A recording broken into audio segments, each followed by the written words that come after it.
I had that Russian girl named Vodka to thank for she did me a favor. I was sick.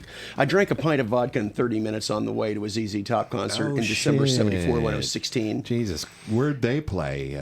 Municipal. Municipal, okay. Kemper probably went around back then. 30 minutes it took for us to get from our neighborhood there in Leawood down to Municipal Auditorium. Just stole a train wreck coffee thermos out of my mom's backseat floor of her Cadillac that I didn't bother telling her about. I didn't bother rinsing the coffee grinds out of the bottom of it when I mixed it with Tang. Remember Tang? That's what the astronauts This is a 16-year-old's idea of a screwdriver, 30-minute makeshift screwdriver. Hey, right. It's and 16. The only thing I had to eat that stood in the face of this onslaught, it was like the Battle of Taffy 3 where the American escort carriers and destroyers were facing the Yamato and a half a dozen other battleships, and they got their asses handed to them. Lowly little Smacks cheeseburger was the one. Smacks. Yes, sir. With the frog, right? The toad, one brave little, not even a quarter pounder, just a little, probably cost me 40 cents at the time, 35 cents. It was over in Kansas City, Kansas, off of State. The Smacks wasn't it? Well, they had one at Ranch Mart there, which is where we stopped by on the way to the show. Okay, that's right. You know what? You live in Kansas City. Yeah, well, anyway, I was sick for 2 days afterwards, but it did me a favor because I knew from that night forward I would never be in a relationship with alcohol. There you go. Doesn't mean that I never didn't drink and party with my friends, but I never went that high up in the mountain again. Yeah, no. I never, that was... Did you see ZZ Top? Do you remember that at all? I remember about 8 minutes of it. LaGrange, and that was it. Well, I puked up a lung in the men's room at one point. KCMO cop found me. I was crying, puke on my clothes. He's walking down the corridor with me, holding my hand, the one that didn't have puke on it. One of my friends had come looking for me and found me. My family's nickname is BJ, which you can imagine some of my friends exploiting that acronym. Right. Well, at any rate, one of my friends came looking for me and yells out, he goes, BJ! And the cop goes, you know this guy? And he goes, yeah. The cop goes, see ya. Bye. He's yours now. Walked away.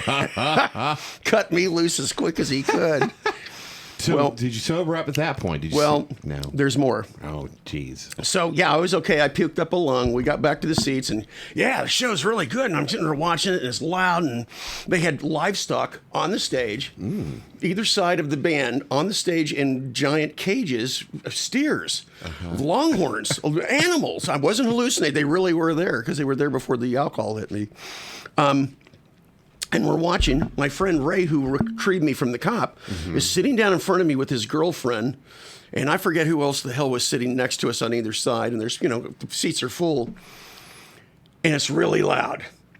So I didn't really have the opportunity when that hot sinking feeling started coming back on. It didn't occur to me to go, hey, Ray, move. Yeah, oh no. And the alien came out of me again, and I painted Ray right between his shoulder blades. Poor Ray. Just Abe Lincoln. John Wilkes Booth to his Abe Lincoln, just point blank. That's great. Just painted his fucking his back between his shoulder blades.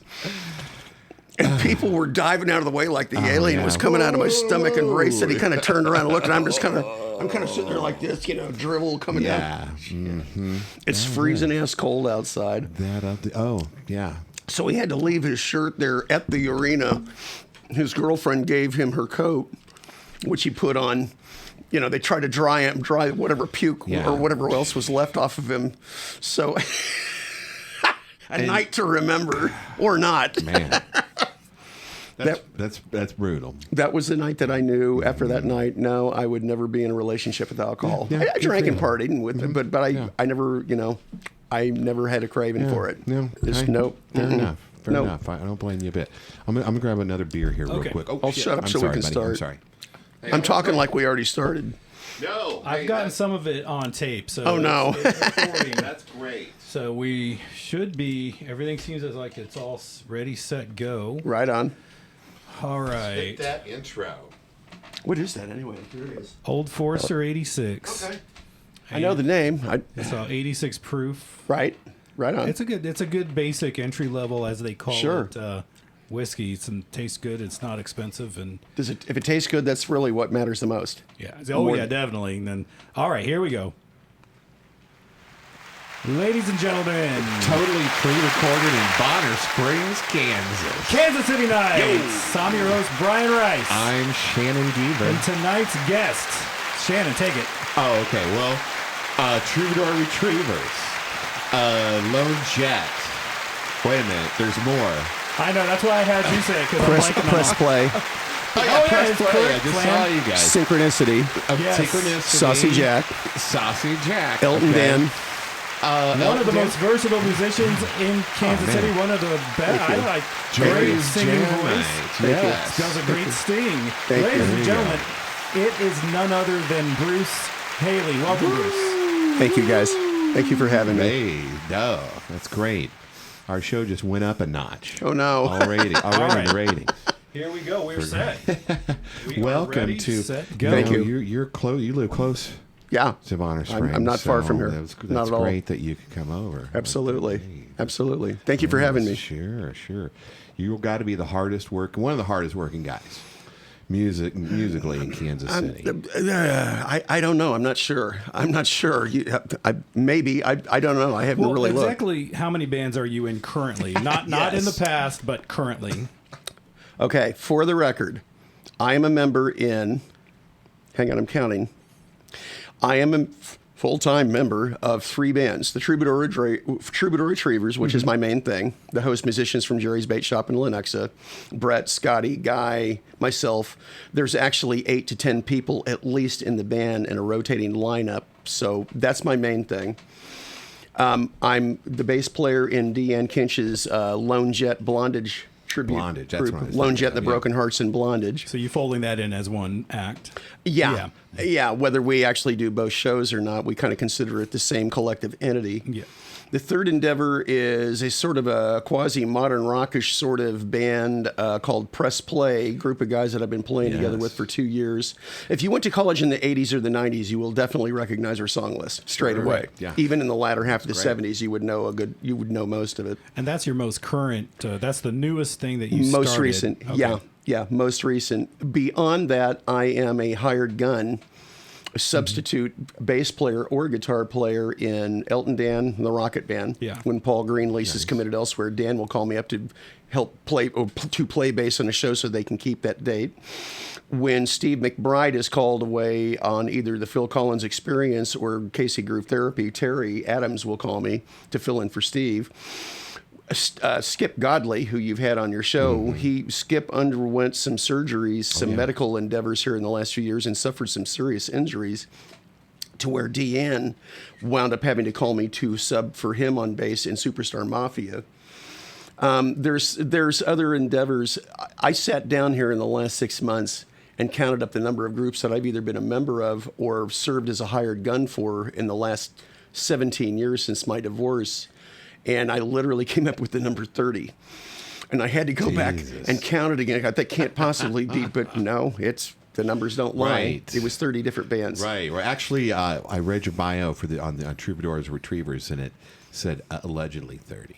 Allegedly 30. That's right. So that word comes from. I come from a family of attorneys talking shop across the table at each other at Christmas and Thanksgiving dinner conversations. So words like allegedly and probable cause and reasonable doubt keep seeping into the conversations.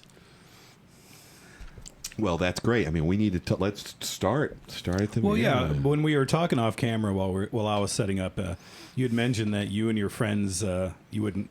You can go back and fill that in, but where were you? Are you from born and raised in Kansas City? I'm a native son of Kansas City. My family has lived here predominantly for most of the last 60 years. My father passed away. Our father passed away when I was very young. Whole other conversation and a set of cocktails.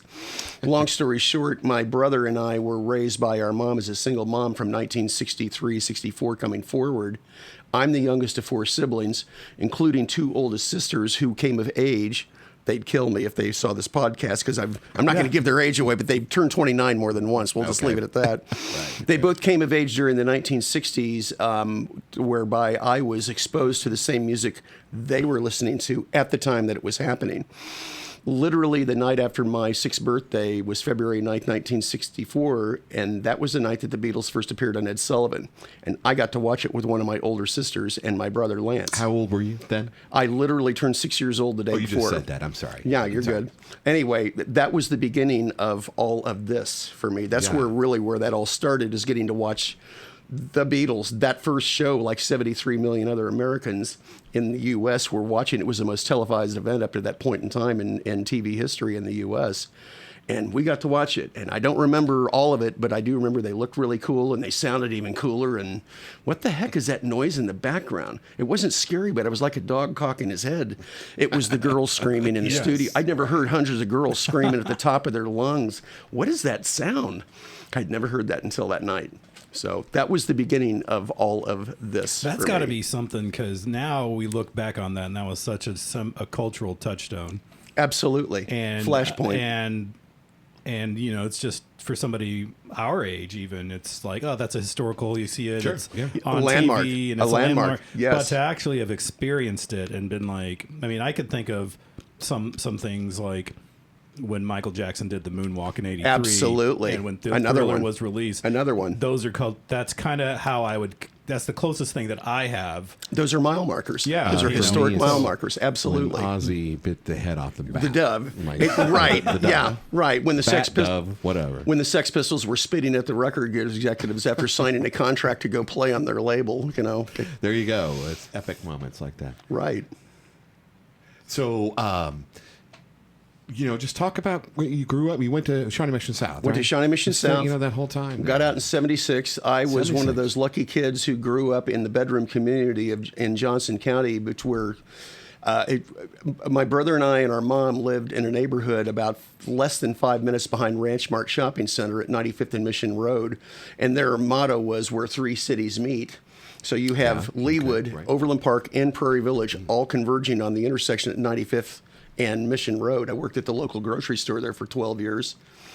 And basically grew up in that neighborhood, went to Marcia Bagby Grade School, Indian Creek Junior High, Shawnee Mission South, and was exposed to this music that my older siblings were listening to at the time that they were listening to it. The other thing I should point out is that the neighborhood that my brother and I grew up in, we were two of at least 7 or 8 boys, all within 3 or 4 years of age of each other, all within 200 yards of each other in the same collective stretch of real estate. They say that the state owns the prison, but the inmates run it.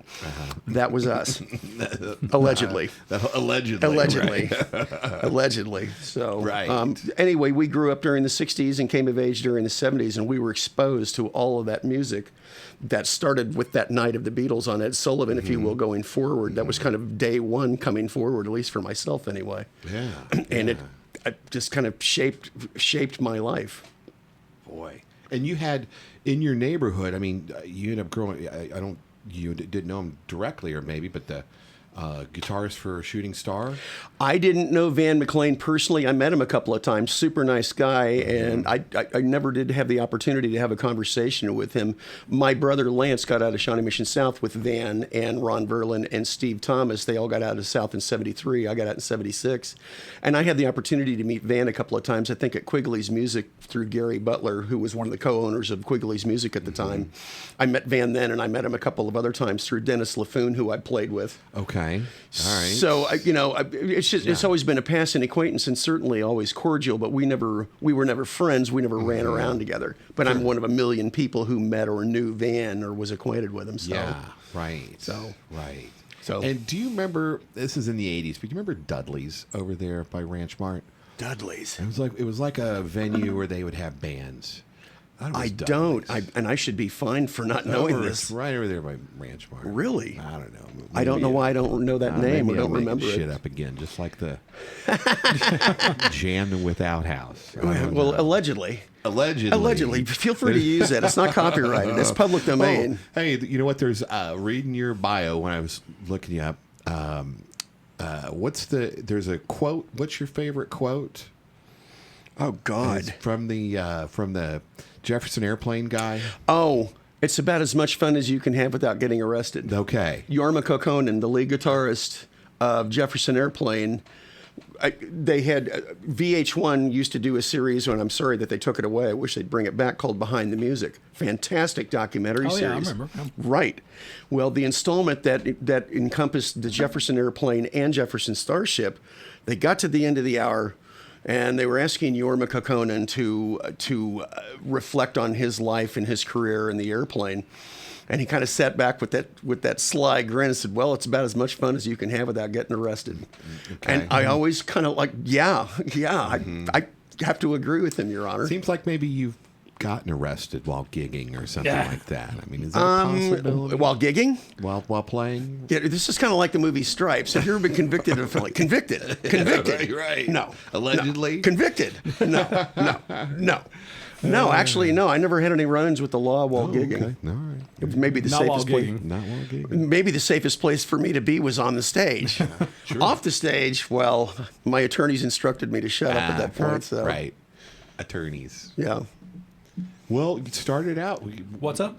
What about, let's go take it right back to the very beginning. So, well, yeah, obviously the Beatles is when it changed for you. When that started, well, the interesting thing about it is that I spent the next 10 years listening to the music and being exposed to it indirectly from either my brother Lance, my sister Janet, who was she was a student at KU at the time during the 60s. And part of our story together is that she was relegated either at the beginning of the school year or the end of the school year. She was this beautiful young co-ed she was a member of the Alpha 80 Pi sorority house in Lawrence at KU. Alpha Delta Pi, I guess it is. Okay. At any rate, it became a regular thing for her to take me with her when she was either going up to the sorority house to move back home. No. To move back home from the sorority at the end of the school year, or to take her stuff back up to the sorority house at the beginning of the school year. And this is, 64 to 65, all the way up until she graduated in 68. Sorry, sis, for putting a number out there. At any rate, it became a regular thing for me to accompany her on those trips. She had a Volkswagen Beetle, original VW Beetle, AM radio, little rubber handle above the glove box, and it has that leathery fabric smell that all VWs had back in the day. Not bad, just it smelled like a VW. Well, she had WHB AM, the local AM station, cranked constantly, and I mean, everything you can imagine from 1964 to 68 on AM radio. It was the renaissance of American radio. Yeah. And this little kid is just, sitting there just soaking this stuff up like a sponge. And I'm sharing all this story with her, reminiscing with her. One time she says, "You mean I was a musical influence on you?" I said, "Sis, are you kidding? Right. Are you kidding?" As big an influence I've ever had. She wasn't, like force feeding. She's just, this beautiful young gal digging on the radio, and little brother sitting there riding along, listening to this stuff, and just, my brain is on constant record. I'm taping everything mentally that I'm hearing. So yeah, that was a huge, huge influence. She eventually got married, moved away, relocated with her husband at the time, whereby my brother Lance took the ball from there. He and I collectively started accumulating vinyl 12-inch LP records in about 1966 or 7, which kind of overlapped with Janny's tenure as an influence on me before she graduated from college and moved away and got married. At any rate, my brother, he's really the one who kind of spearheaded the vinyl record collection, whereby we started accumulating 12-inch vinyl albums over time. And between 1966 or 7 and 76, I think between 67 and Christmas Eve 1975, I think we maybe had one full crate of LP records, which if you cram it completely full is good for about 90 to 100 single disc LPs. Christmas Eve 1975, a best friend of mine and a former bandmate of mine in the Rehab and Arrows, Chris Stupas, he and I went to Capers Corner, which was a renowned local record store, head shop. It was, just cool factor all over the place. We went in there on Christmas Eve in 1975, and I went crazy on vinyl. It was like supermarket sweep. I went in there, and I think I bought 20 or 30 albums in one drop that day. From that time forward, my brother and I both, because he was in on it too, we collectively averaged buying, I think I calculated something on the order, we averaged buying 2 vinyl LPs each every week for the next 5 years.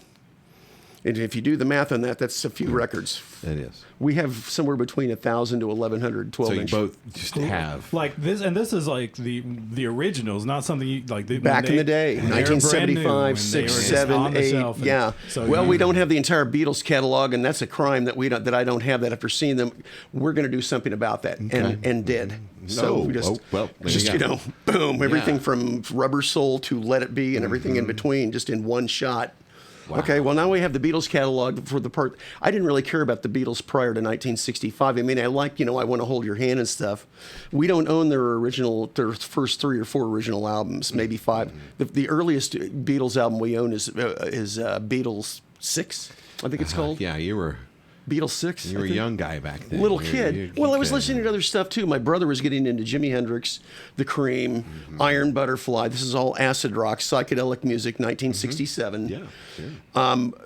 So by Christmas Eve 1975, when the supermarket sweep incident occurred going forward, was when I really started proliferating albums. Coincidentally, the year before that, in about 1974, I got my first electric guitar. Okay, there we go. Yeah. So, had you been taking lessons before that Never. point, or was that when you Never. So you actually spent you were fascinated with the music, taking it all in. But I mean, how long were you thinking, like, I'm going to learn to play guitar one day, or did it just finally come to you, like, maybe I should? Well, I should insert this anecdote, and Alan will get a kick out of this because he's going to remember this name right away. A guy who I'd known since kindergarten, the same as the Tobin family, Mark and Gary Tobin, who I've known literally since preschool, kindergarten days.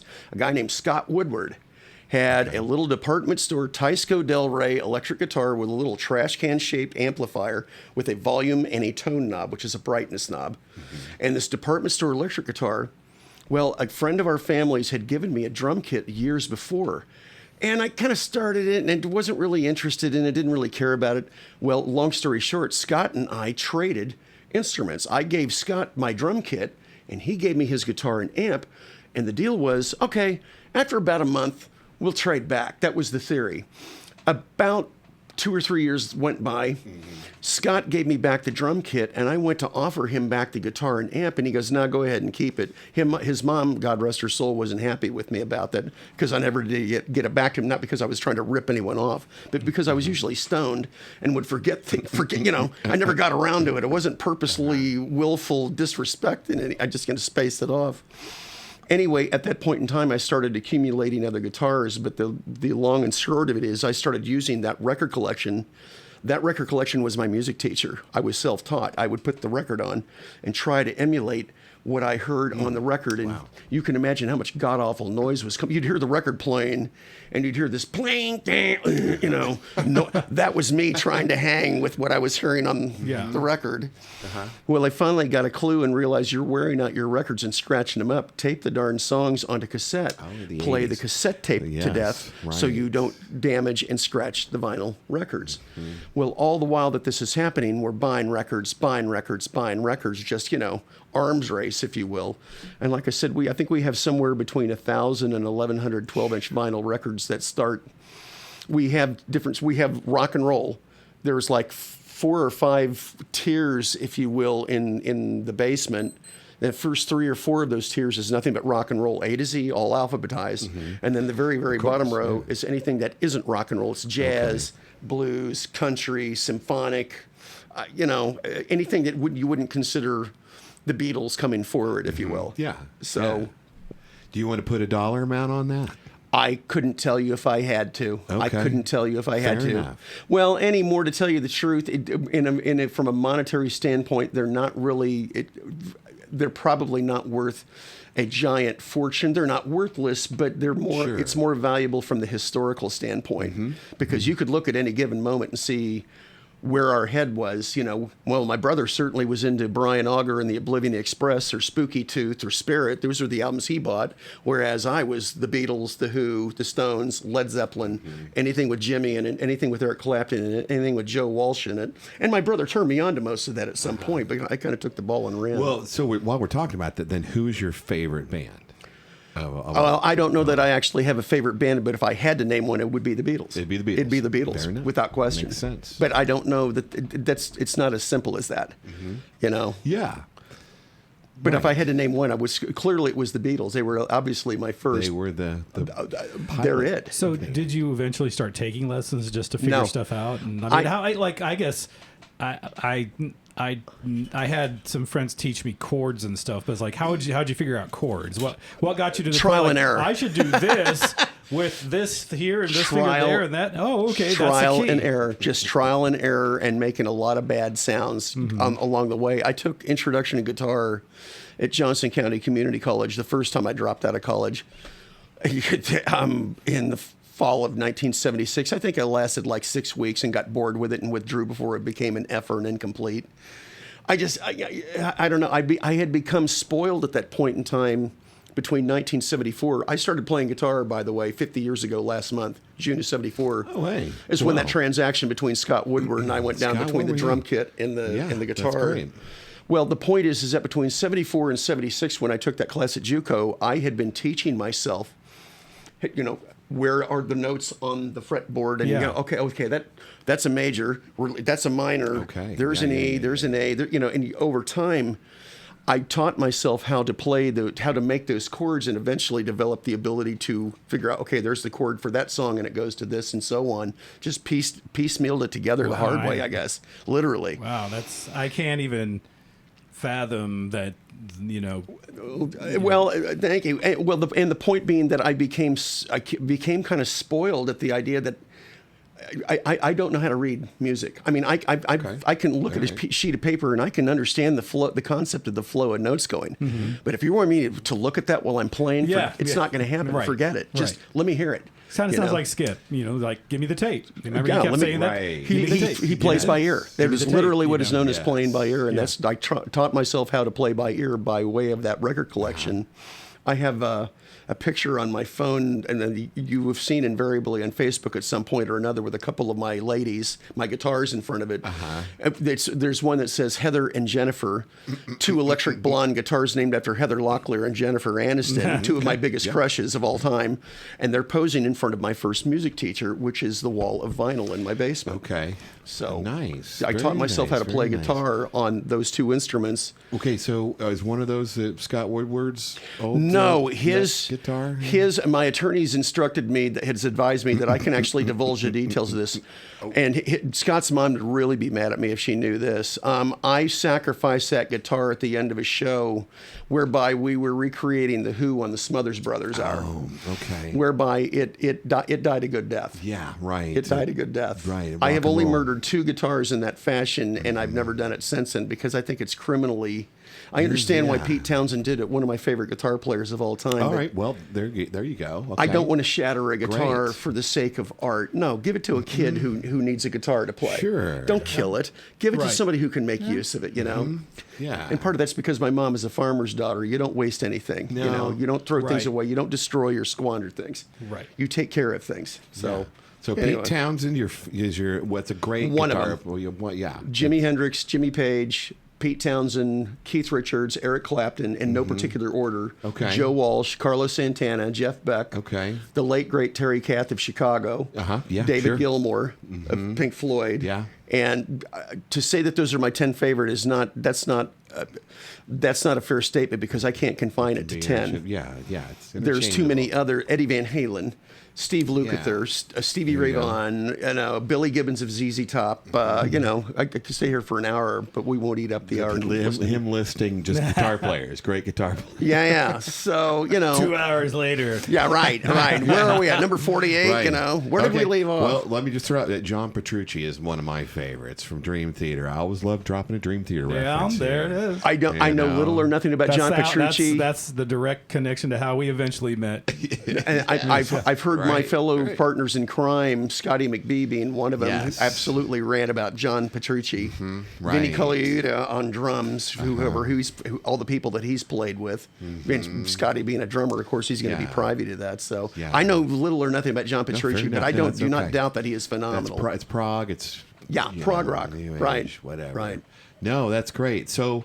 All right, let's get into the band thing. All right, so you've learned you've taught yourself guitar, right? Well, let's real quick before we move back into taught your.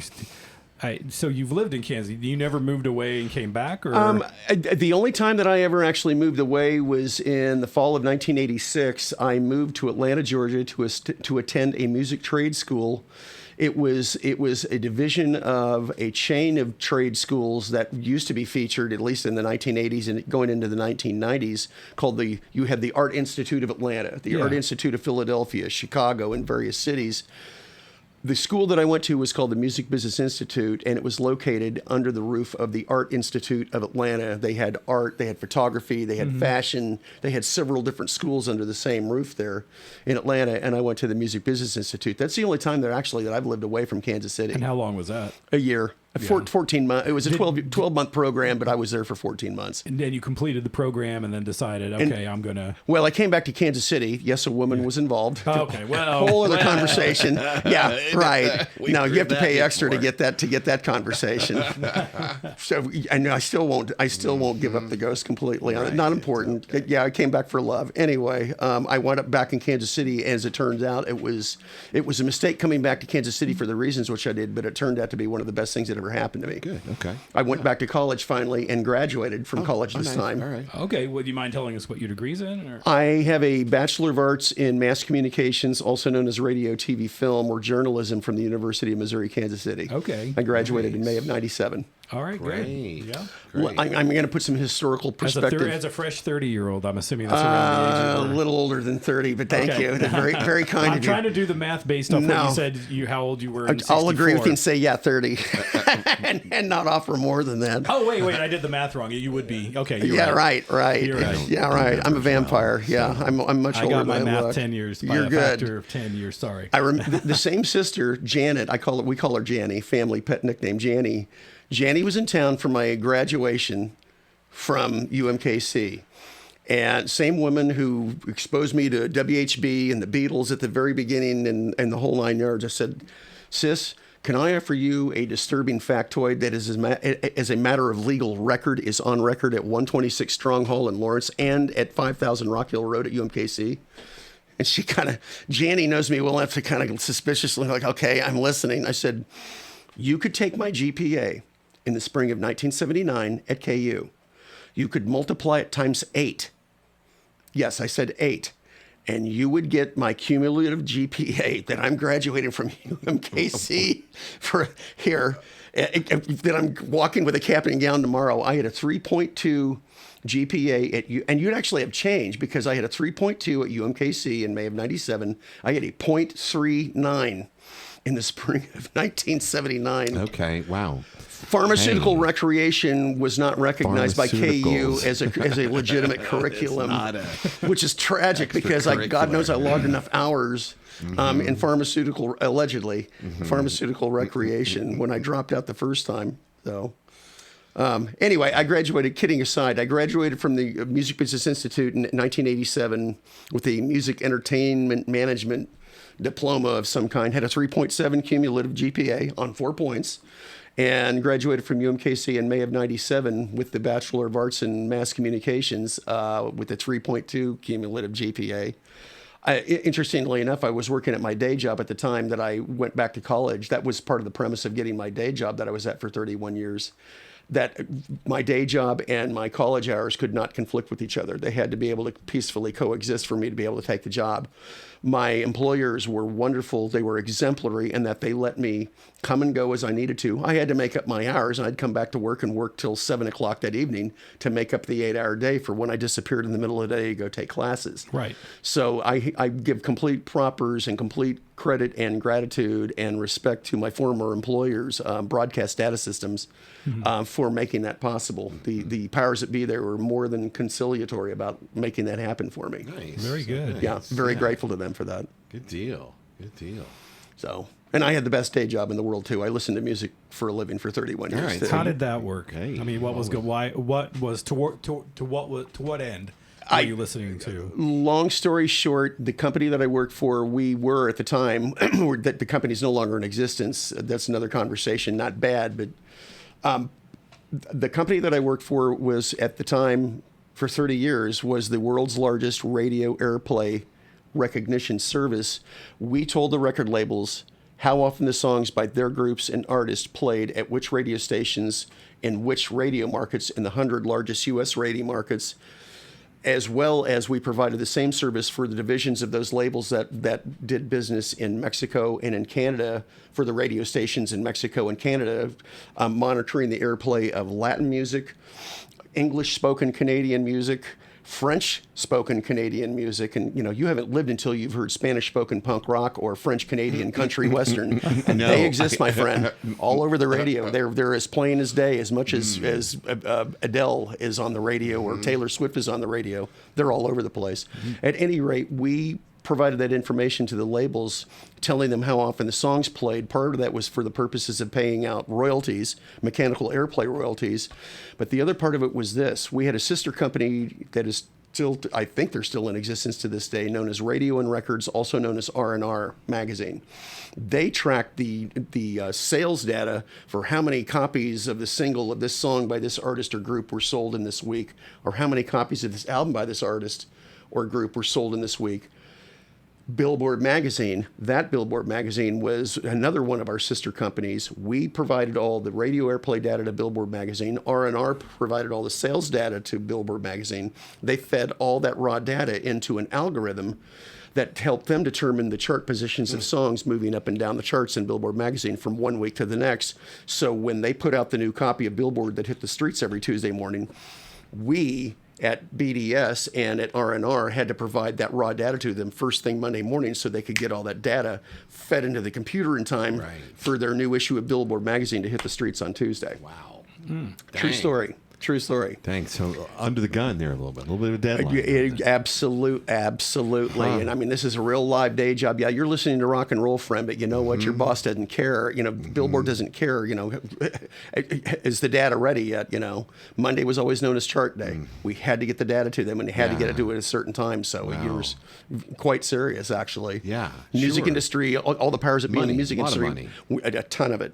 The music industry was making decisions based on the information coming out on that copy of Billboard Magazine. So pretty cool job, actually. Yeah, no shit. Exactly. So a lot different now. Oh God, I don't even know. Well, that's a whole different. I don't even know where it's gone at this point. I've been out of it. Our company shut down 1.5 years ago. We were all called into the airport, Hilton, up by the airport, and told that our division was being shut down. Dang. Our parent company that had bought us 2 years earlier from AC Nielsen, who owned us for 20 years, the Nielsen ratings. Oh, wow, okay. The new company, Valence Media, had bought us 2 years earlier, and in the process, they bought our biggest competitor and then shut us down because they could operate our competitor for less money than it would cost them to overhaul and refurbish our operation. Okay, well, after 31 years, I'm not going to complain about, I had the best damn day job in the world. So you worked with BDS? Yes, sir. Broadcast 31 years. 31 years. In 1 week. That. In 1 week. My gosh. Yeah. Well, you know what? That's pretty remarkable. That's a long time. I have no complaints. I have no complaints. They were nothing but good to me. Right. I got to listen to music for a living on top of getting to do what I get to do here. Yeah, so exactly. Right. No kidding. Talk about dumb luck. Well, we got to talk about you being in a band at some point. Well, yeah. Oh God. I was glad we diverted into that because that's sorry about No, actually, what we just talked about is a big part of what I like to do this for is to find out, well, what else is there beyond the music that you do? Yeah. So to get behind the scenes is a huge part of, I think, what makes, That's my historical backdrop. Out, yeah. That's my historical backdrop. So I started playing guitar in June of '74, but I didn't actually start playing in my first band in front of people until I want to say January of 1982. Like 7 years and change had come and gone where I was teaching myself all these songs on the record collection. This best friend of mine, Chris Stupas, who was getting into playing in bands with another friend of his who he had befriended, a guy named Tony Holland. God rest his soul, he's no longer with us. Well, Chris was Tony's bass player in this all-original band that Tony had going back in the late 70s called Dark Horse. Well, at some point in time, they decided they wanted to start doing cover songs too and become a cover band because it was easier for them to get gigs. playing other people's music than to try to feature their own music, which is fair. Well, at some point in time, Chris got the bright idea to try to incorporate me into that band because I'd been listening to all these songs on these records. So he knew he had something of kind of a human hard drive, that you could bring into the band and, introduce this whole palette of music that, we could put a show together and go do stuff. And we added added a drummer and a keyboard player to go with our 2 guitars and bass. Chris was a bass player. I was a rhythm guitar player. Tony was the shredder. I can't shred. I can't shred my way out of a wet paper bag with a chainsaw. I mean, I can light up the tires for 15 seconds, but I am no John Petrucci. Oh, that's okay. No, that's okay. Nobody else is either. No, right. Yeah, no one else is either. So, at any rate, that was my historical, my debut into getting into performing live in front of people. My job was to carry the song. I was the other lead vocalist besides Tony in this instance, where I would sing the lead vocal on a song and carry the song. Do you remember the name of that band? The first band? Yeah. Time Bandit. Time Bandit. Time Bandit. We were originally called Time Bandit. Was that because of the movie that come out around the same time? It seemed like a great idea, so we borrowed from that. And then at some point we changed drummers. Dennis Durrell, who was our drummer in the Rehabaneros, he was the original drummer in Time Bandit. He wound up getting married and moving away to California for a few years. We took up with another fellow named Steve Sack for 5 minutes. And for that 5 minutes, we changed the band's name to Neighbors because of a movie called Neighbors that had pre-featured Dan Aykroyd and John Belushi. Yeah. That was the movie. Wait. Yeah, early 80s. Early 80s. Okay. He died making a different movie. Right. And Continental Divide was that the name of the one he died March of during? 82 when he passed away, correct. And then after that, we decided for 5 more minutes, we changed the name briefly to Tony and the Frosted Flakes, which Tony fell out of love with that immediately just because it was so over the top and sounded like a damn cereal commercial. And I understand the argument. I get it. So we just shortened it to The Flakes. Okay. And we became The Flakes. Yes. And this is all covers. Just strictly covers. And that one stuck. The Flakes kind of yes, stuck it did. for a while. Short and easy to remember, Yeah. Yeah. Well, unfortunately, what happened is that internal strifes began brewing within the band. Yet another conversation, not important. It's he said, she said. You ask 5 people, you'll get 5 versions of what happened, and all of them are true and false, and false all at the same time. At any rate, that band eventually dissolved. At that point in time, I started getting approached to play in other bands. The next band that I played in after that was a band called Backtalk with a local fellow he's currently one of the guitar players in the Issues, Jerry Fear. I've known Jerry since the end of 1985 when I first started playing with him and a group of other individuals in Backtalk. All covers. We do wedding receptions, bar mitzvahs. Jerry's Jewish, so he definitely had the inside track on bar mitzvahs, bar mitzvahs, both and of them. You guys are just killing it. Absolutely.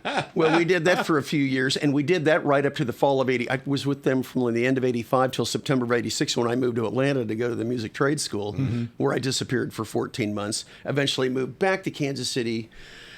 Joined up with Backtalk again, I think, in like 88, 89, 90 for a couple of years there. And then I got married, went back to college, resumed my I was resuming my college the 90s will do education. That too. So what kind of drummer were you before you went to guitar Atlanta? player. Guitar player. Drummer. Guitar player. I wasn't much of a good drummer. No. I thought that. I can count to 4 evenly for a minute on a drum kit. Right, okay. For about a minute. What kind of guitar player were you at that point before you left for Atlanta? All electric, 90% of it, 90% of it, rhythm guitar. Again, playing rhythm guitar, carrying the song, singing the song, carrying the group. Okay, and then how about after you came back? More of the same thing. Okay. More of the same thing, really. Have you ever been in an original band? I've been in several original bands, including I have a bucket list. I have more than one musical associate who would be irritated by hearing me say this because I've been saying this for far too long now. It is a bucket list item of mine to resurrect my own catalog of original music that I have. I have somewhere between 30 to 50 original songs. Okay. And less than 2 hands of people who have ever heard it, actually. So, and that's another conversation. yet another Well, conversation. I bet they're really good. They don't suck. Some of them are. Some of them are. Some are no. Actually, some are pretty doggone good. Nothing's out there. None's on Spotify. No, at this point in time, Okay. no. If I died tomorrow, it would die with me, and I'd be okay Recorded with that. anything? Yeah, I do have recordings of it. I do Okay. have and I'm still in the middle of resurrecting recordings that I started in the mid '80s before I moved to Atlanta. Again, this is all 30 and 40 years old. So, Yeah. but yet another conversation that I'm still in the middle of trying to complete within my own head. Okay. Well, I hope that happens. I wouldn't man. mind if it did. I am actually Shoot. aspiring to do that. So to be continued, really is. I'm Okay. trying to keep myself healthy and young enough to Allegedly. go ahead and do that. In the meantime, I play in a bunch of local cover bands, and I get paid for doing it, and I get to play with people who I love playing with, and I've made countless numbers of friends doing it. I know a ton of Okay. people, and that's not a bad thing. No, you do know a ton of people. I know a few. So, I mean, you're married. It's the 90s. You're married. Were you playing in No, bands? No, you quit. no. You kinda That's when I stopped kind of altogether. disappeared and went dark. It wasn't bad, but I took on this life of becoming a responsible husband, father, working the day job, doing the Totally college degree. devoid of fun and joy. No, Well, maybe. yeah, no, right. Well, and unfortunately, it was And a you were raising a son. I was that's yet another conversation. Is that at the time that I had taken on this day job at BDS, I started in 1991. I had started back to college in earnest in the summer of '89. 2 years before that, met the woman who would become my wife in 1990. We got married in '91. We had lost 3 babies in miscarriages. Long story short, we found out we couldn't have our own kids and that we'd have to adopt in order to become parents. We ended up adopting our son, Spencer, in 1998. So what you got to understand is I graduated from UMKC in 1997. We built our first house 2 months after that in July of 97 and adopted Spencer in April of 1998. And that whole process started 2 years before all that. So the one thing I didn't have time for doing was playing music. There simply wasn't any time. I was busy doing all this other grown-up stuff, which is fine. I don't regret it at all. Sure, yeah. But I also recognized over time, eventually, and there's no bad guy here. I have nothing but good things to say about my ex-wife. It's nothing but good. I knew I didn't necessarily have a problem being married. It was the circumstances that were basically taking me away from what it is that I love doing, and that at least I don't suck at doing. And I didn't ever want to be a musician as a day job. I didn't want to live the lifestyle that I know I'd have to live doing that, packing up a guitar rig every night at 2 a.m. in the morning. But I didn't want to completely give it up altogether and never ever do it again either. There had to be a medium somewhere in the middle where it's not taking over your life, but you're not completely forsaking it. My now ex-wife kind of didn't see it that way, and there's You're no either all in or all out. there's no judgment there. It's just oil and water, basically, kind of oil and water. No, I've heard a similar story with other musicians that Countless I know, times you've heard that it. we both know. So yeah, definitely. Countless no. times that theme has gone down, and and it kind of harkens to this aspiration that I've had, that I know couples where either at least one of the spouses, if not both of them, have day jobs, but at least one of them, if not both of them, also play music, at least to the extent that they do. And it may not be their full-time day job, but they are doing it, and they're still making a successful relationship work. So the fact that I have so many, I know somewhere between a dozen to 2 dozen couples who are doing that. These people are my inspiration for wanting to make something like that happen, where it doesn't have to be all or nothing. Sure. Yeah, You don't have to do it as a day job, but you don't have to completely forsake it either. Right. If you were able to maintain a balance there, and your significant other trusts that you were going to act in the best interest of your relationship with them, and trust you to do the right things as far as managing your time, you're not doing things you ought to not be doing. You're being a grown-up. It's an unconventional life. Completely. Not just as far as time, somebody may want you to be 9 to 5 with the evenings and weekends off, so you can, go do husband-wife stuff. Right, exactly. Perfectly legal, completely understand the argument for it. And again, the only thing that I see that counters that or contradicts that is that knowing as many couples as I know where In this case, not only is the wife okay with it, but hell, she may even be in the band, Yeah. and they aren't necessarily doing it as a day job, although they might be. I know couples who are. Yeah. And the other thing is, it isn't necessarily always the husband who's playing in the band. Right. Sometimes it's the wife or the girlfriend who's playing in the band. And the husband becomes a significant other who is supportive of whatever his girlfriend or wife is doing. The point of my babblings there is that I had my eyes open to the fact that there are couples who are doing what it is that I've always dreamt of wanting to do, being able to make all of that happen. Their relationships, like anyone else, or marriages, they have problems and challenges and issues and family and this and that and the other, like any other relationship. But that doesn't mean that you can't make it work and you can't make it happen. Absolutely.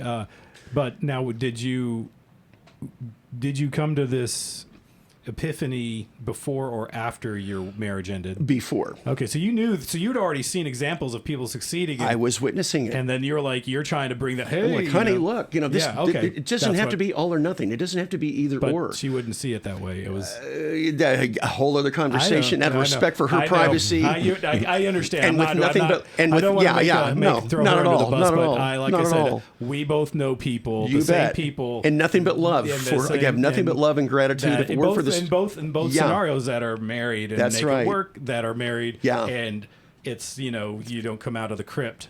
Ever, It's it's not an exact science like anything else in life. And again, I say that too. We have nothing but love and gratitude to my ex-wife. If it were not for her, I would not be a father.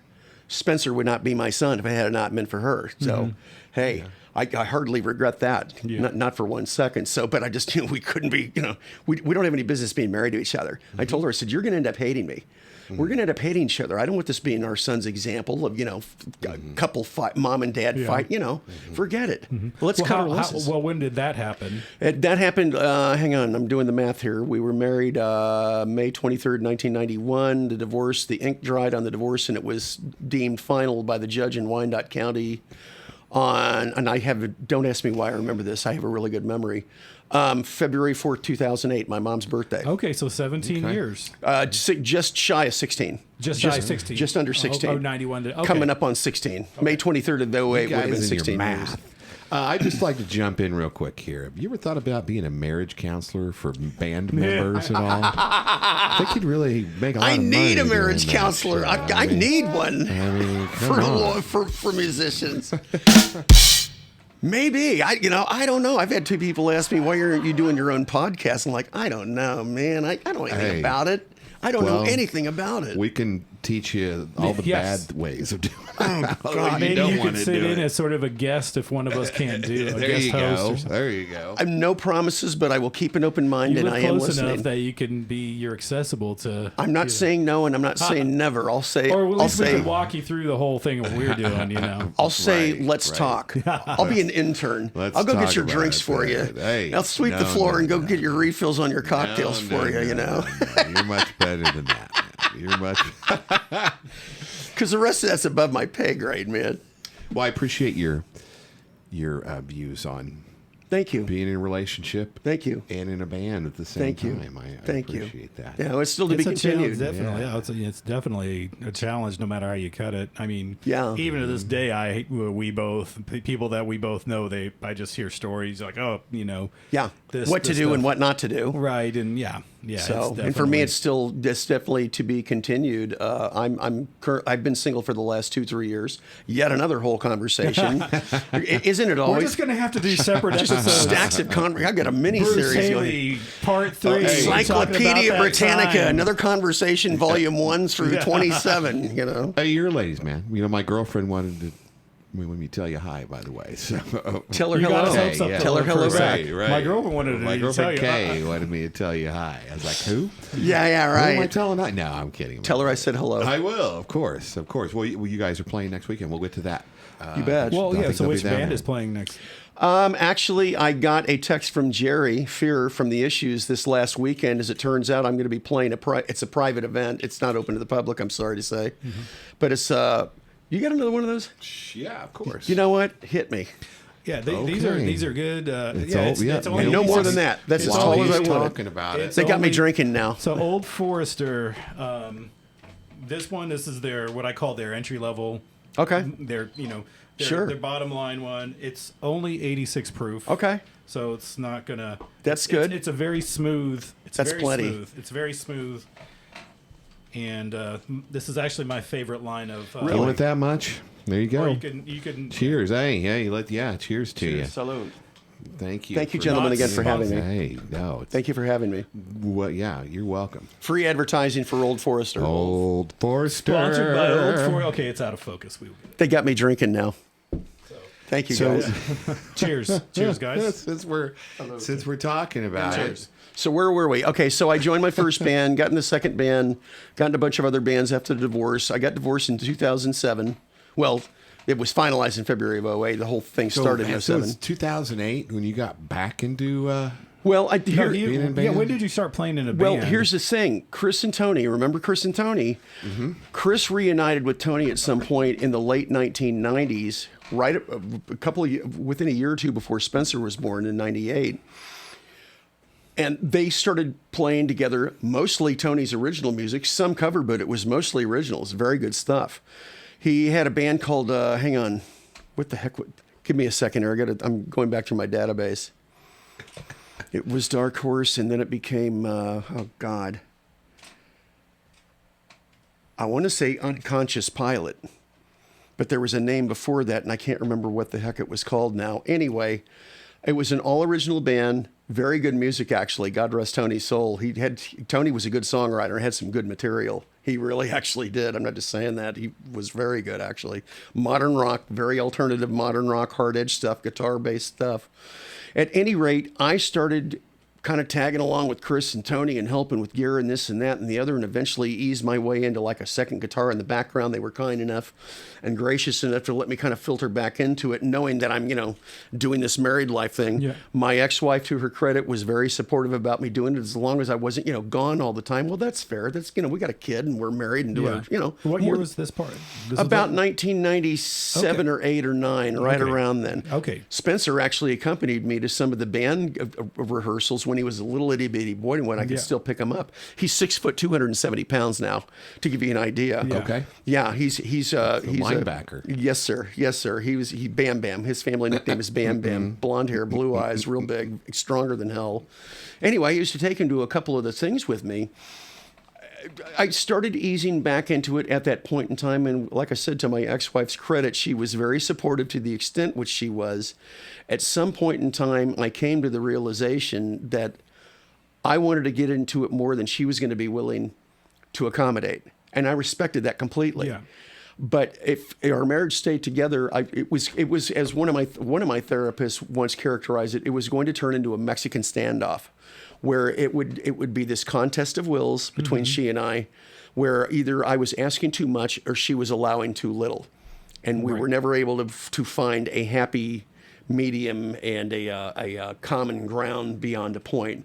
It was going to become a conflict, and it was going to become a problem at some point in time. I hate to say it, and it didn't make me happy saying that at all. I didn't like it one bit, but that didn't alter the fact that that's what we were going to be facing had we tried to stay together. Is there a reason? But it was just a basic. She just felt it was inappropriate. Like, you're too old for this. Was it anything like? Was it like she was afraid you were gonna like run out on her and meet a chick and Yet another conversation. Okay. And That is getting unwarranted at that personal, point in right? time That's- too. That's getting, that's She getting, didn't have any reason for being suspicious at the time. Right. She actually did not. He's looking at the camera. Yes, I am, Your Honor. No. Please. No, Yeah, I right. promise. No, Yeah, no. right. Yeah, for the record, all kidding aside, she was afraid of me playing out in bars where other good-looking women were. Bottom Okay, line, let's just call it what it was. Sure. She had history with previous spouses who were not as honorable. It's as much as I will I get it. volunteer. No, not you know important. what? And I completely respect why she felt that way, but that had nothing to do with me. That's not why I was there. I was there playing music, man. I'm preaching to the choir. I've heard this story Yeah. before. I've heard this. But again, all academic, and she's not the bad guy or anything. It's No, just you're right. I get it. I knew that this wasn't going to last. This was not going to last. It was going to be a point of contention. It was going to turn into conflicts. It was going to turn into fights. Mm-hmm. I didn't want her son facing that. I didn't want her facing that or me facing that. Mm-hmm. So long story short, we got out of the whole thing actually quite amicably. I wound up raising Spencer myself Yeah. We had Okay. another Good for you. conversation completely No, out of that's respect all for her right, but, privacy. hey, that's all right, but great. Yeah, Great. But she and I are still to this day we're on decent speaking terms. There's no acrimony or hate or any of that crap. So we got out of our divorce for $1,000 a piece in 2008. Wow. Okay. Okay. That that's was pretty cheap. good. Sure. Sure. And she's still in the Kansas City area? Yeah, she's still in the Kansas Does City she area. still have a relationship with Spencer then? To the extent that they do. Okay. Yes, Okay. to the extent Ever that come they out do. and see your gigs? No. No. Okay. No. She had no inherent interest in music. It wasn't even. Okay. Yes, Right. again, it It's sounds very not her similar thing. to other. Yeah, it sounds It's very just not her similar. thing, and that's cool that it's not her thing. That's okay. Well, we Yeah, probably nobody's. should- I don't want anybody, if she's listening. I mean, No, which she's not. we're not casting No, aspersions. Yeah. not at all. It's not her thing, and that's cool. But yeah, probably shouldn't have gotten married then. But No. another conversation. So. Hey, we're going through the. I always forget. You need to put the tape back on those so I, I know don't which know. one to put. The button's stuck. I always push. I'll No, it's figure this that one, out. and it's like. No. Oh, we get to go through again. I love Okay. it. God, can I do those?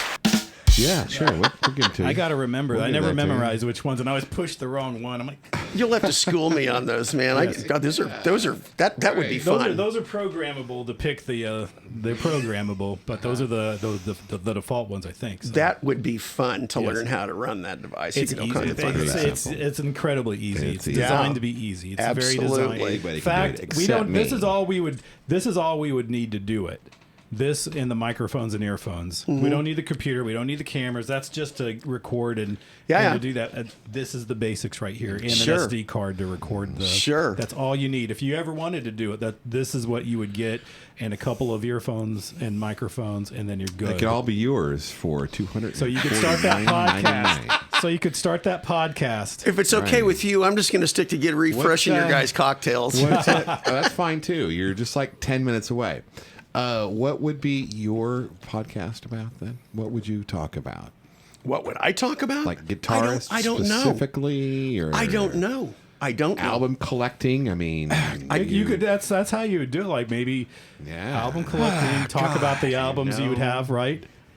You could I like don't today's know. album that I bought this, and you'd be able to tell. You'd be able to like, I bought this on May 31st, 1975 Yeah, no shit. You could at get this people. store. I could bought get this people. album by this band. Oh God. You'd be able to Hey. go Oh. into depth and in the God. album and So you everything. could that went even to- do it like we're not smart enough to use My God. Zoom or anything, but you could probably Zoom it. How many another conversations are there? I mean, my God, how many nation. volumes would we Yeah. be selling? You know, Yes. this is Time Life. This is. But Exactly. it's, in a way, it's Time life. posterity too, right? Yeah. We sell like encyclopedias all of a sudden. Oh, my God. It's magazines. God, this is getting scary, man. Bruce Haley, another conversation. Yeah, you know? it's all because you grew We up may just in have you come back in, like, hey, we need a guest. What's the Yes. topic? We just start. We'll review this podcast and we'll take notes as to which topics there you you said. go. This is another conversation. another This is conversation. another conversation. So you write it down. It's like you want to talk about that conversation I this get week. you. We need somebody to filler. slip in. You would need a college-ruled sheet of paper, which is thinner per line than the regular fat-ruled sheet of paper, to do all the another conversations, and you could fill up a sheet. You I know? think one whole podcast episode would be about your ZZ Top Oh God, concert experience. Was that your first concert no, experience? no. Okay. That was your alcohol story, right? That we That's did your- not get on. We haven't gotten on that. That was the but- Russian girl named Vodka. Oh, yeah. that bitch. How Yeah. old were you when you met this Russian girl? I named- was 16. Okay. I was coming up on my 17th birthday that February, that following February. Where was ZZ Top playing? Municipal Auditorium. Wow. Okay. December 20th, 1974. And then, yeah, you were a 17-year-old boy at 5 days before Christmas. That's right. Okay, yeah. Or maybe it was December 16th. It was either 16th or the 20th. It was one of the two. I think it was the 20th. And you remembered, what, 8 minutes of the show? Sure. Sure. Allegedly. Allegedly. I think about 8 to 10 minutes maybe of the show before that sick feeling started coming over again, and then we interrupt this program for an encore. We interrupt this program with ZZ Top. Yeah, it was yeah, man, yeah. So, just throw out bands and concerts you've been to. I mean, I'm sure there's a Yeah, favorite shit ton of concerts, it. yeah. Well, Golly. the first concert I ever attended when I was 15 years old, a year and a half before ZZ Top, was April 15th, 1973. It was the Allen Fieldhouse in Lawrence. It was Alice Cooper. It was the $1 Billion Babies tour. Supported that tour. They were at the top of their game. Elected was all over the radio. I was getting out of ninth grade at Indian Creek Junior High at the time. This is when Shawnee Mission South was still a 3-year school instead of 4 years, which they eventually went to. That was my first concert in April of '73. And I saw a string of shows from there, between there and ZZ Top, and of course several after that. I was very much a major concert goer during the 1970s and even into the 80s, before tickets started becoming ridiculously expensive. And I discovered girls, which, you know. What was your favorite concert? I don't have one. You do? No. I can Do you have name like you a top 5? Maybe 10. All right. All right. Well, throw them out there. We got time. My favorite live band of all time is The Who. Okay. Yes. I've seen them 4 times, but that's kind of an oversimplified statement, because they are by no means the only group worthy of that kind of accolade. I had the privilege of seeing Led Zeppelin on the 11th row on the floor in St. Louis in 1977 on their last American tour. Wow. That was 4 years to the day after the Alice Cooper concert at a place called the Blues Arena, also known as the Checker Dome. They eventually, they eventually tore it down. Man. 11th row? 11th row on the floor. Golly. I have a picture of it. You may have seen on Facebook. There's a shot. That's from our seats that we were in at the time. Q104 used to be a top 40 station back in the 70s. Sure. Led Zeppelin vowed that they would never play Kansas City again after they got booed off the stage at Memorial Hall, because John Bonham was so drunk during their second of 2 shows that he kind of laid an egg, apparently, and they got booed off the stage, and they vowed they'd never return to Kansas City, and they didn't. That was 1969. Well, in 1977, Q104, who was a top 40 station at the time, managed to bankroll buying 2 chartered busloads of tickets to the concert that was taking place in St. Louis. And they advertised these tickets on the radio for first come, first served. There was a record store head shop, if you will, up north at what used to be the old Antioch Mall called Davy's Locker. And this is where you had to go on a given Saturday morning to buy tickets when the tickets first went on sale. And a best friend of mine who I was with at the concert, and one of his older brothers, the 3 of us attended the concert. He and I zoomed up there to Davy's Locker and got our tickets. When we got there, when they were getting ready to open the doors to the store, there were only like 6 or 7 people in front of us. My goodness. 6 or 7 people in front of us. We had no, if we had gotten sniper seats, that would have been fine. Tickets in the men's room would have been fine. It's Led Zeppelin, right? They were 11th row on the floor. My gosh. From the radio station. Right. Which was a whole other conversation, yet another conversation, the bus ride up to St. Louis. Oh, wow. Yes. There wasn't anything sexual going on. There was nothing pornographic was going on. vodka there? Was she there at all? Vodka wasn't there, but her Jamaican cousin was there. Her Jamaican cousin. Her Jamaican and Colombian cousins and South American cousins were absolutely there. So that was kidding aside, that was one of the best concerts I ever saw. Easily with The Who. Hey. They were supposed to come on at 8 o'clock that night. They didn't come on till 8:45. Okay. That was the bad news. The good news was this. They started at 8:45, no opening act, no break. They played nonstop till straight up midnight. That's 3 hours and 15. Led Zeppelin.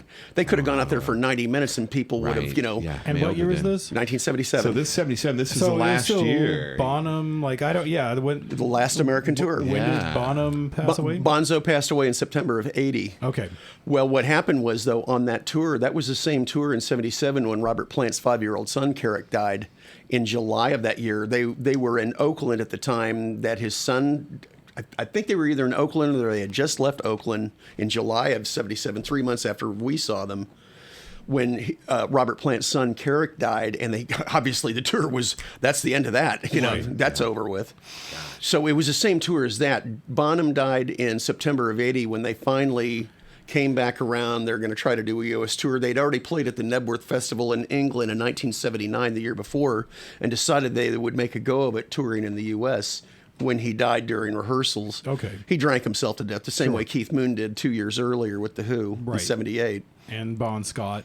And Jim Morrison and, give me a few other people, take your pick of casualties. But like that same era in the late 70s, early 80s. Absolutely. Same year that Elvis died, 1977. So, So, anyway, that was one of the best shows I ever saw. They played 3 hours and 15 minutes nonstop. About, I want to say, an hour and a half into the show, suddenly they stopped abruptly, and stagehands came out, confiscated Jimmy's and John Paul's electric instruments. Another handful of roadies brought stools down front, mic stands down front, God. acoustic instruments down front. Oh, my gosh. And the four of them, Bonzo came off the drum kit, and grabbed a tambourine, and they came down, and the four of them sat at the edge of the stage with microphones, and they did 30 minutes of every acoustic song they'd ever done. Yeah, sure. A 30-minute unplugged Right, set right, before right, there was an right. unplugged, something called unplugged. Right. And what was really cool is when they got done with it and came back and resumed the electric set, they resumed. When they picked up the latter half of the show electrically, the first song they busted into was Kashmir. So, I mean, at that point in time, you're already blown away with what they've done at that point, and then they launched into that. It was truly one of the greatest concerts I've ever seen. Yes. The other thing that's about Led gotta Zeppelin be. is that I went in there expecting, I'm not sure exactly what the heck I was expecting when I saw them, but I came away from that show never listening to them the same way again. It was all because of John Paul Jones, because I myself consciously did not understand or realize how much of their sound he contributed to what they sounded like between bass guitar, keyboards, acoustic instruments. He played a 12-string guitar as well as Jimmy Page. He played a mandolin actually a little better than Jimmy Page. Jimmy was great at as well, but I mean, John was hanging with him on the acoustic instruments, pretty much on par with him. So I came. The point is, I came away from my point of view from that show never listening to them the same way again after that. I don't blame you a bit. I got to see Paul McCartney and Wings Over America 2 days after I graduated from Shawnee Mission South Nice. at Kemper That's great. Arena. Another one of the greatest shows I've ever seen. Okay. Best American band I've ever seen live, and I've seen them 3 or 4 times, 78, 81, and 2000. Bruce Springsteen and the E Street Oh, Band. yeah. Hey, there we go. Fantastic. There Even if you you didn't go. know their music, you know what? And I know people. Doesn't matter. I've heard Yeah, people have yeah. bagged on him, or either because of his politics or his music. You know what? I don't care. Yeah. It didn't even matter if you didn't know all of his music. Just the way they did it, you were sucked into it in a good kind of way. Agreed. It was just that the music was just that good. Yeah. Even if you didn't know it, it didn't matter if you didn't know it. You found yourself liking it. Very good. Yeah. The Eagles, of course, seen them several times. Now, did you see them during their original era, or was it after they were Union? 1978. Oh, wow. Okay. July of 78, Arrowhead Stadium, Dan Fogelberg That's the good opening old for them. cocaine days.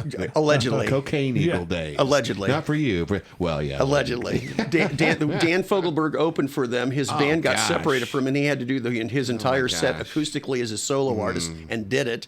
Linda Ronstadt followed with her band. wow. And then the Eagles. And that's an Arrowhead? Arrowhead Stadium, sir. man, Arrowhead Stadium. That's good shit. They brought Jackson Brand out to play good. piano Oh, during no encore for way. Rocky Mountain Way. Oh, my God. Pretty cool. Unbelievable. So I got to see a ton of great concerts back in the day when it was it's- in vogue. It's different to. I mean, everybody's probably had a chance to see the big reunion tours, after they broke up and they're Which, doing that's it, fair. But to see it in the original When it was happening. in the original era, Yes, sir. when it was Yes, really sir. happening, that's got to Yes, be sir. a whole different thing. Yeah. You know I what got mean? to see the Who with Keith Moon. no way. I saw the Who 4 times. Oh, mate, wow. I saw them in December. Oh, wait. I'm sorry to interrupt you. You're good.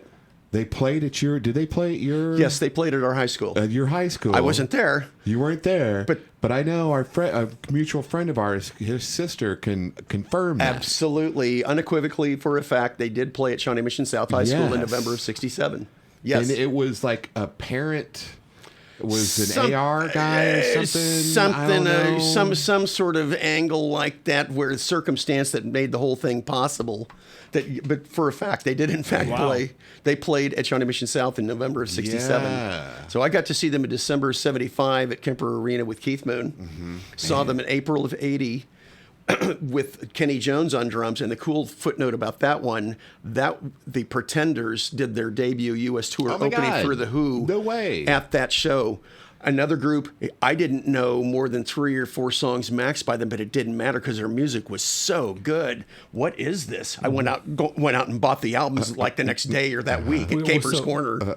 Who Well, is this it? is Wait, later are you in the talking about 70s. 1980. 1980, April of okay, 80 yeah, was the okay. second time I saw them. The Pretenders opening for them on their debut U.S. Okay, tour. okay. Fantastic. Hey, they're going to be here. August 1st, August uptown, 1st? and I'm going. You're going? I'm going. Okay. If you have not seen the All right. Pretenders live, Fuck yeah. you owe it to yourself to see Fair them. enough. You will not be Disappointed. enough. You know will not what? regret it. It's like we're getting. That was like we need to put that out like a commercial. Yes. I would that to a happily, radio I would station happily or do a something. shameless plug for the Pretenders. I am a witness, Your Honor. If you have not seen this band, you need to go see them. You Very, really do. you know, Chrissy Hine rocks. Yes. Chrissy Hine rocks. Yeah. Anyway, I saw them again April of '80. The Pretenders opening for them. Saw them in August of '89 with my brother at Arrowhead Stadium, with Simon Phillips on drums that time, and then saw them the most recent time was in 2016 when Zach Starkey was their drummer here at Sprint Center. They had to postpone the tour initially because of Roger's voice. He had suffered some sort of a medical issue where the doctor said, this is not going to be a good idea for you to try to go out and tour. Yes. Okay. So they had to Right. push it from 2015 to 2016. And I heard that the when they actually came back, that it was a hell of a show. Fantastic show. Yes. Fantastic show. Like louder than fuck kind of show. They were, actually, to tell you the truth, I got to be honest. The first two times that I saw them, and it might have been because of where I was sitting, but I have to tell you confess that the first two times I saw The Who, I was actually surprised. I hate to say it, almost disappointed that they weren't louder than they were from where I was sitting. well, now, okay. in all fairness, the guy that I was with, a high school buddy of mine that I was with, we had limited view seats above and off to the side of the stage when they were sure. playing. But it wasn't blaringly loud. In fact, it was almost quiet. And when I saw them in April of '80 at Kemper Arena again, understandably, we were hell and gone all the way across the arena, straight at them in the upper. We were in the upper part of the lower level, but I would have certainly expected them to be blaring louder on the main PA than what they were. Now, my brother and his friend were closer to them and said they had singed hair from where they were. And I can respect, sure, I believe it, but from where we were, hell and gone all the way across the room, it wasn't all that What you terribly call loud. it? Sniper seats or something? Is it Nosebleed sniper Nosebleed? seats, kind of, Right, sort of. yeah. We were all the way across the room, and it was like, wow. I took my earplugs expecting to get ready. Here it comes. No, had them out, and this isn't bad at all. Okay, well, hell, I'll leave the earplugs out. Yeah. Fantastic show, nevertheless. Right. So- Right. So, of all, I mean, we can go on about these concerts, but Go ahead. What about going backstage? Who have you met? Yeah, that's right. Oh, Come on. I've met Daryl Hall and John Oates Oh, nice. at Ameristar. Very nice Nice, people, okay. super nice people. Yeah. They were quiet, and it was a meet and greet, and they wanted to get it over with, and I respect that. So I didn't, Daryl, nice meeting you. I had him sign a thing for my wife at the time, and she either wasn't interested in going or couldn't make it. She's a school teacher. She had some sort of a faculty thing. She couldn't make it that night. I still have it somewhere where Daryl, do me a favor, autograph this to my wife. Her name's Lori. And so he got, hey, hi, Lori, best wishes, buddy, to Daryl Hall. So she was really pissed in a good kind of way that she missed the show. Fantastic show. Did she know that you were going to meet them? Oh, yeah. Okay.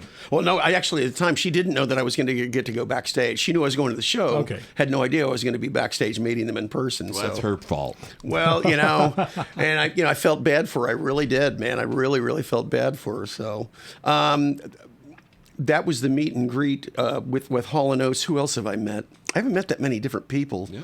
Okay. I met Belinda Carlisle of the Go-Go's No, okay, that's cool. at a club that used to be called Confetti's over at KCMO. I think I've heard of 1985, 86. She was there. I don't even know why she was there. I met John Lee Hooker at the Lawrence Opera House back in '78 for a minute.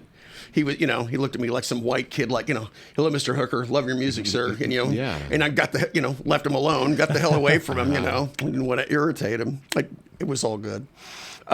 My favorite famous person moment, though, is this.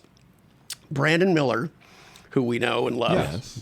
Brandon Absolutely. Miller. Yeah. Brandon Miller, who was our original lead guitarist in the Rehab and Arrows back from 2007 to 2009. Okay. All right. He was 5 years old. Correct. Yeah, it seemed like it. Yeah. He broke off on his own to do his own thing, the Brandon Miller Band. At some point in time, the Rehab and Arrows dissolved. A few personnel changes after Brandon had left. I became Brandon's bass player. In 2011, we were playing an event in downtown Gardner called Festival on the Trails. $1 million stage and lights. The cops have 2 or 3 blocks closed off. Porta potties, concession stands, folding chairs for, I don't know, a couple of thousand people there, certainly. We're backstage behind this $1 million stage, trailers and trucks and so on. We're opening for Night Ranger. that Night Ranger. Great band. Great band. At some point, this is my favorite famous person moment, and really one of the only two or three that I have. But it was absolutely my favorite famous person moment. So we're wandering backstage before the show. We're the opening act, and here comes Jack Blades and Brad Gillis. And I think either the great guitar player. Yeah, I think the keyboard player or the other guitar player, the drummer Kelly, he was hiding in the trailer. Yeah. He couldn't be bothered, and that was fine. Jack comes up to me, shorter than me. I'm 5'8" without my hair. I've seen him. Right, little guy, nicest guy in the world, Jack Blades. Hey, how you doing? Hi, I'm Bruce. I'm Jack. Nice meeting you. And he's being rhetorical and completely amicable. He goes, so you ready to rock it out? I did not mean for this to happen. When I replied to him, I said, man, I'm just trying not to screw up. He fell out laughing. He about fell over laughing his ass off. I didn't mean for that to happen. He goes, hell, I have that happen all the time. I said, you do that too? He goes, I do that every effing day. I said, God, I thought it was just me. He goes, no, man. We both laughed. I said, well, I feel a whole lot better now. Thank you, Jack. Nice meeting you. I hope I ever run into him again so I can remind you. Remember that conversation backstage? Right. I said, I'm just trying not to screw up. I happened to be backstage at old Shawnee days, and because I think the Shanks had me come out and take some photos of them opening for Night Ranger. Right. And I happened to be backstage, and and Jack Blades comes up to the point man, who I can't remember, the production manager or somebody. And he comes in and they start talking. I just exactly like, he's short. This guy he's a little guy. Short. He's a short little guy. He's shorter than me. And so I was like, oh, wow. Okay. You wouldn't think of it from the, you know, of course they always hide it in the videos. They always make it so that you That's never, okay. They look bigger than life. Yeah. Yes. But yeah, you're right. Definitely. And he was very friendly. Exactly like you said. Nicest guy in the world. Super nice. You know, Super nice. I was at that show, by the way. I think I had the 2009? 2009. I had the in the front section, maybe. I don't know. Possibly, yeah. I don't know. I believe That it was a great show. 2009. Yeah. It was a great show. And they're a great band. And Brad Gillis is a monster fantastic. player. Super nice as well. Very, very nice. Brad Gillis, you know what? total sweetheart. Total like sweetheart. Nice, But, man, two of the nicest guys in the world. In my book, he's a top tenor. He's a monster player. Yeah. He is a sick shredder. He can play the hell out of a guitar. That's great. Yeah. And you got to meet him as well. Absolutely. Yeah. Cool. Brad, how are you? Cool, We didn't have any cool. funny exchanges. Brad, all right, Bruce, nice meeting you, you know. Yeah. Good luck. Thanks, man. I'm trying, you know. Sure, man. That's cool. But my favorite famous person moment, I made Jack Blades almost fall over laughing his ass off. Very proud of that. Hey, right. Very proud of that. Exactly. How about famous people that you've played with? Anybody you played with?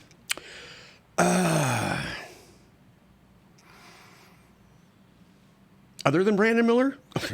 He's a good one. No, he's famous now, you know. He is famous. You know what? Kidding aside, for the record, no. Never had the opportunity to... Yeah. No, and that's okay. It never happened, and that's okay. We also opened for, back in 2012, we also opened, Brandon Miller Band opened for Foghat at a place called Hog Lake Rally down outside of Tulsa, Oklahoma, somewhere near Tulsa. And we got to meet a couple of the members. There was a guy, I want to say his name was Brian. He used to be in Wild Cherry. And he told me there backstage that he is the guy who authored the opening lick on the song Play That Funky Music White Boy when he was a guitar player for Wild Cherry. And I don't remember if his first name is Brian. I want to say it was Brian. But he was not unclear about it. He was like, yeah, I'm the one that dun dun dun dun dun dun. That was him. Yeah. Wow. Cool. Very cool. Okay. You know. No, that's good. The song that everybody thinks that Kool and the Gang did. Well, they could be forgiven for confusing those two because it almost sounded like the same group, although it wasn't. It wasn't certainly. Right. Yes. Well, what is your favorite song to play? Like, let's just put it back to you. Put it back. Do you have a favorite song, or is it another top 10? Top. Whole nother conversation. You've been doing Troubadour Retrievers. God, are you kidding? I mean, first, you'd have to name the first 1,000. Okay, let's turn it around then. Is there a song you don't want to play that you're just like, oh man, there you go, motherfucker? That was it. Actually, no. There are songs that I don't care if I never hear again. Sure. You'll never know what they are. Sure. Okay. By the way that I treat them, I realized this is a a potentially controversial subject between musicians. Some are very adamant about what they absolutely refuse to play. Some of them are completely neutral on the thing. Speaking only for myself, my personal opinion of a song doesn't bear into it when we're playing. We have a job to do. It doesn't matter what we think of the song. It matters what they think of it and how we sound doing it. Yeah. Is my attitude. Sure. So there could be a song, God, just stick me in the eye with an ice pick now. God, I don't care if I never hear this one again. But you're not going to know that by the way I react to it or by the way I play or sing to it. You have a job. You have a job to do. Yeah. That's just my own. You're a professional. Yeah, Spoken- My own sense of professionalism. Spoken like a professional. My Absolutely. opinion doesn't enter the equation here. It's just of no bearing on this song. You have a job to do. It's kind of the way I feel about it. Yeah, very nice, man. Well, speaking to that, like, it's very. Do you get? Maybe this is another question. I don't know. Burnout. I mean, like just the Sure. rigmarole of setting. I mean, I think every Sure. Absolutely. For the record, I'm retired, and I'm actually entertaining the possibility of trying to nail down something that resembles a part-time job, beginning of the week, if you will. And the purpose of all that is so that whenever it is I do work a job like that, the purpose of it is multifold. One, the hours which I work don't conflict with any gigs that I do happen to play. Yeah. But the other part of that package is doing that work then mitigates the number of gigs that I might otherwise be inclined to go play on a weekend. I don't want to play every Friday and Saturday night for the rest of my life. Sure. Some of them, yes, just not all of them. Right. You're one of the hardest working guys in Kansas City, right? Well, thank you. I'm down the list of ways, but yeah, I'm not one of the laziest. He's I'll no say that. Tyson Leslie. Come on. Yeah, forget it. Yeah, right. He's got it now. Yeah. Well, you punch your clock. Well, I would. You do. I mean, in musically, Yeah. you punch the clock. Yeah. When I have something that I'm Every responsible week for knowing. You do. Yeah. We're very. And I've only known you. I've only seen you play a little bit. I'm so I think dumb when it comes to Kansas City rock, but what I've seen, I figured it out. I think the first time I met you, Thank you. was Thank you for that, man. when Thank you Thank you. was when you were playing with Brandon. I mean, I was trying to remember, like, when was the first time Was I it actually... the Rehab and Arrows? Maybe at Jerry's or somewhere it was like a Brandon it? Miller band. It was you, Oh. and it was it was at the Levee. Remember, I took a photo of you three. I was on the bass. Outside I was the basing Levee. for him, yes. And I can't remember who. Then his drummer was Jeff Daniels? Jeff Daniels, yeah. Rabbi. That was, I think, The 20. actor? I think No. that was No. That was January of 2013, I believe. February 2013. It might have been. It wasn't by any chance my last show You with them, still was had it? dark hair. It wasn't by any chance my last show with them, was it? I have no idea. Okay, the reason I asked is because my last show with them was January of 14 when Dylan Ryder came along and took my place because they were wanting to tour and go out of town more than I was going to be able to do working my day job at BDS and raising Spence. Sure. Yeah. Brandon and I and Jeff all collectively agreed, well, yeah, there's no way I'm going to be able to do what it is you guys are going to want to do. So, yeah, certainly I'll step down. Well, and the funny thing is I was only a temporary replacement until they found a permanent bass player. I just wound up being their temporary bass player for like 3 or 4 years. 2 or 3 years anyway. Okay, well, anyway. But anyway, I think that's the first time I recall really. But then we really didn't talk. I just took your guys' photos. Well, sure. Hey, how you doing? You were busy, and yeah. And then I remember at Brandon at the wedding in 2014, the photo of you, me, Craig, and Guy. And November of 14. Yeah, that was November of 14. So that was when you had really come into my conscience, I suppose. Correct. You could say. Yeah. And of course, Shannon, whenever you were later on. So. I don't know when that is. Right. It's all right. Right. I checked out for a minute. I heard my name. You're Sorry. good. You're good. Just say I don't recall, Senator. It's allegedly. I don't was recall, there. Senator. There you go. I don't recall, Senator. I don't recall, Senator. So, what about any upcoming gigs? I think we're about to wrap up. So we're sort of at the end where we are almost the full hour and a half in. Okay. So we're coming to a natural. Gone quick. So I'm playing a private event apparently with the issues, not for, but for and with the issues this coming Issues. weekend. And the issues are cover band. Correct. Okay. Jerry Fear, Rodney Steen, John Hobbs, Cliff Evelyn, Ray Medellin is normally their lead singer. The way that I'm understanding it, for the record, he's not going to be at this show, and so they're kind of recruiting me to come in. So what kind of music is it? Rock and roll. Just cover Rock and roll. like older, like 60s, this- 70s, 80s predominantly. Maybe a little 90s, although not much. They usually cut off at the 80s pretty much because of the age group and the demographic that they play to, their constituency. Anyway, that's this coming Saturday. I'm at Jerry's again. Brett has been leaning on me here heavily to recruiting me to sub for Brandon, who is on tour with Danielle in Europe as we speak. Yes, that's correct. So I will be at Jerry's Bait Shop again this week, Two nights from now. this coming Wednesday night from 8:30ish to 12:30ish, Sure. whenever we start and finish. One of a Kansas City institution jam night at Jerry's Bait Shop. Yes, Yep. right. Yep. And you're there, and I'd like to make a comment about Jerry's Bait Shop. Go for it. And you. No. I could Wait a edit this minute. out if Wait. you want. Let me get a no, drink it's all good. first. It's all good. They have a lot of School of Rock people up there that come up there and play. Yes, they do. And I watched. I've been up there a couple weeks in a row now, and I've watched you interact with some of those young kids. Right. And one thing I always hear is, and you've mentioned before, it was just like, just tell me the song or just give me this and I'll figure it out or blah blah blah blah blah.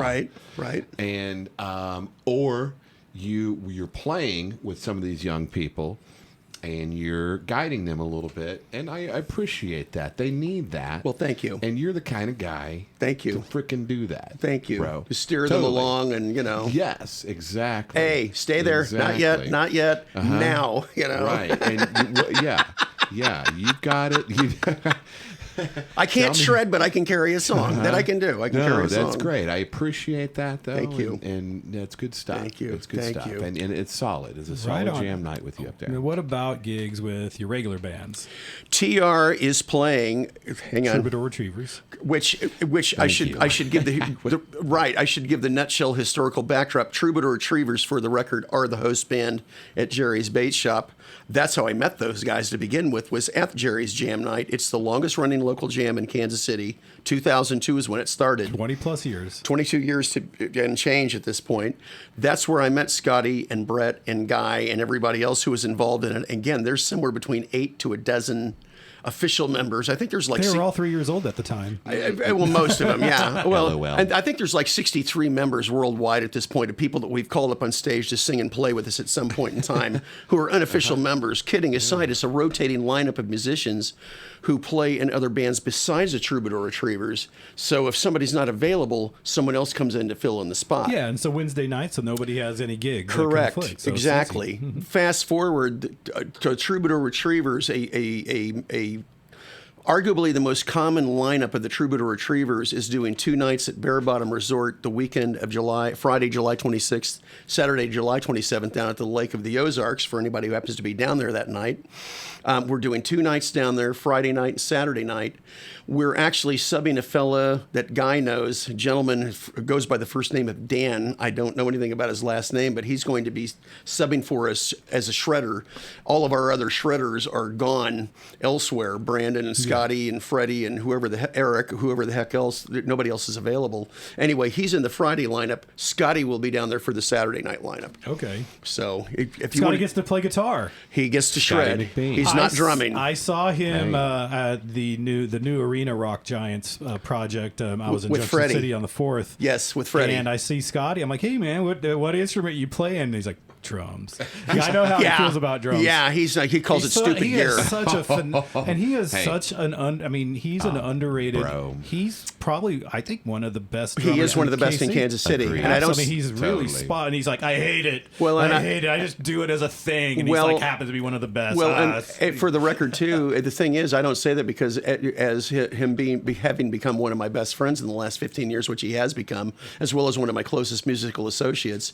For the record, he was Ida Macbeth's drummer for 19 years. Yeah. Hey. But the That part says that a pisses lot. me off about him is to watch him play guitar. You would never know in a million years gosh. that guitar Hey. wasn't his main instrument. He's so good at That's guitar, unfair. Man, it's so I've been good. playing guitar. I started playing guitar when he was 2 years old, and I can't touch what he Well, does. you His tell acoustic Scotty stuff. You tell Scotty, in case I don't see him between now and then, that I'm happy that he has a guitar gig. Absolutely. Yeah. I immediately will thought tell of him. that. That's I think of that now when I hear he's playing for And somebody. we'd like when- for him to come out. And his favorite expression is stupid gear. He has stupid gear because he hates having to schlep gear in and out of his car, whether it's a guitar rig or a drum rig or Yeah. He is not in love with gear. He hates having to deal with it. It kind of comes with the territory. Right. So. Right. So, okay, I think so. Anything else? Lone Jett, Blondage. We have some shows coming up. Running. Lone Jett has some shows coming up, and I'm not positive about what the dates are. I think there's been a change on one date or another coming up. I think we have a show on August 24th, I think. Okay. We're playing, I think. Relatively soon. August 23rd or 24th. That weekend we have a show. Oh, it's at Park Place. At Park Place. That's it. in I Leawood. know that. Yes. I know that. That's Park on my Place. radar. Correct. Nice. Okay. We had a show that was supposed to take place on August 2nd at Power and Light, but apparently there's been a scheduling conflict where we're having to play another date in place of that, and I have no idea what date that's going to be. I think that's still in the middle of being decided. Yeah. So for the record, we will be down at Power and Light on the main stage at some point this summer, I think. Right. Nice. All right. Well, thank you, Bruce. Yeah, We really thank appreciate you. you It's taking the good time and stuff. Thank you for us. having me, guys. Yeah. Very great. Well, he's like, I say, this can go for a while, so we may have to Right. do We it. could make it run a whole lot make it the longer. whole week. Another conversation. There you go. That's it. Allegedly. Allegedly. All right. So, ladies and gentlemen, Nice. please, how do I wrap this up? There you go. This has been Kansas City Nights. There you go. Thank you, man. Bruce Thank Haley, you. thank you Thank very you. much. Thank you. And good night, everybody. Thank you.